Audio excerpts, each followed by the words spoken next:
Cleaning your brushes is a complete waste of time, and I'm going to tell you why. I also want to point out that technically you should be cleaning your brushes after each and every single painting session. There are numerous different ways to clean your brushes. Let's get into it. Standard technique of cleaning a brush would be taking your brush, wiping off all the excess, giving it a swish in a mineral spirit such as this one, wiping off the excess mineral spirit, rinsing your brush in water, and then taking it and doing a swirl in the soap and wiping off any excess on a paper towel, rinse, swirl, wipe, rinse, swirl, wipe, until your brush is wiping clean. That's ineffective for many reasons, but number one is going to be because it takes too long, especially if you're painting with a ton of different brushes each session. You have to do that method for each and every single brush, and I find it doesn't even work really well. Another big problem with this method is if you're using natural bristle brushes, you're actually damaging your brush. There are good oils from the natural bristles in like a boar's hair brush, and by using soap and water, you're actually removing those oils, and that's going to ruin your brush long term. We don't like that. Another reason you probably shouldn't even be cleaning your brushes is because they might not even be dirty. Take a look at this one. Sure, it's gross, but this is a perfectly clean brush. It's actually just stained.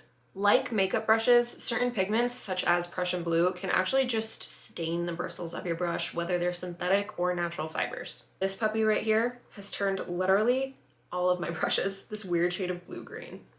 It's just how it is. Sometimes a stained brush like this can actually be problematic because it can transfer hints of the hue that it is stained with into the next hue that you grab. And if you're painting something that's like really dependent on proper tonal identity, such as skin color, that might be something that significantly bothers you and you may feel even like ruins your piece. You may want to consider investing into two different sets of brushes, one set for darks or pigments that are known to stain, and one set for lights or pigments that can be easily rinsed off in mineral spirits. Now, this is something that I would really like to do in my own practice. It's something I'm saving up for as the brushes I buy are rather expensive, but to be honest, it's not really much of a priority for me, and I'll tell you why. The transfer of a stained hue into another hue can actually create something called color harmony, and this is something I personally am really fond of in my pieces and something I actually specifically set out to do. Now, here's an example. Because my lemon's yellow has a slight hint of the Prussian blue in the yellow, it has an overall vibe of being in almost an Instagram or a Lightroom filter, whereas this one has each hue and chroma pure and untinted. It really all depends on your preference as an artist and your ability to gauge the effect of a tinted brush and how it might mix into each new color you pick up and put down. Now that all of that info is out of the way, let's talk about how I actually clean my brushes and how I recommend cleaning my brushes. Now, my technique of keeping my brushes clean is this contraption right here. I've not seen anyone else use something like this before, and no, I don't have a name for it, so if you have a name for it, you can put that in the comments.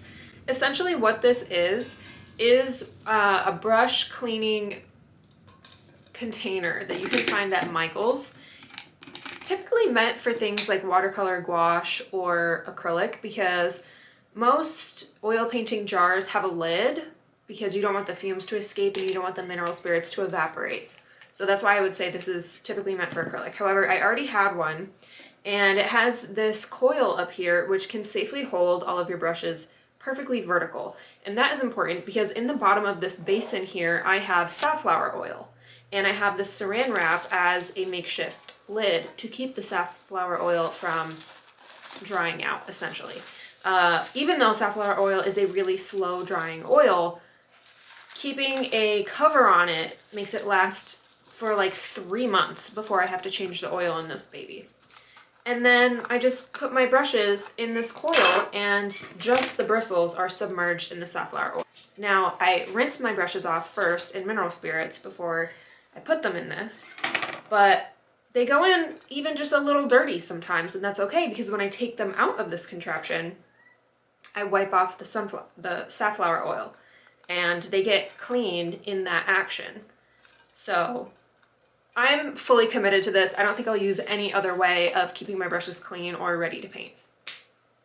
This is not the original design of this though. I used to use a a jam jar that I had stabbed the lid with a screwdriver and a hammer to create holes. And the only issue with that is I couldn't hold as many brushes because the integrity of the lid was being compromised from being stabbed repeatedly with a screwdriver.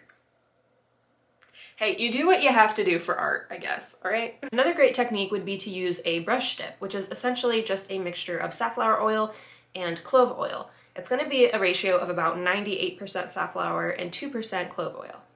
And when you do that, you're just going to wipe off the excess from your brush on a rag or paper towel, dip it in the brush dip, and set your brush off to the side.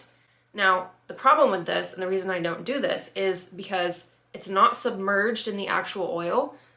There is a higher chance of it drying out. You have actually about 7 days before you're going to need to re-dip your brush. Now, personally, I have ADHD and I can't keep a plant alive, so there's no way I'm going to remember to re-dip my brushes every 7 days, which is why the submersion technique is what works for me. And that's that. Let me know if you also hate cleaning your brushes, if you learned anything from this video, or if you give my technique a try. And if you like this video, go ahead and give it a like and subscribe for more art content. If I didn't tell you already, my name is Ray, and I am a professional digital artist that turned into a traditional oil painter. Have a great day.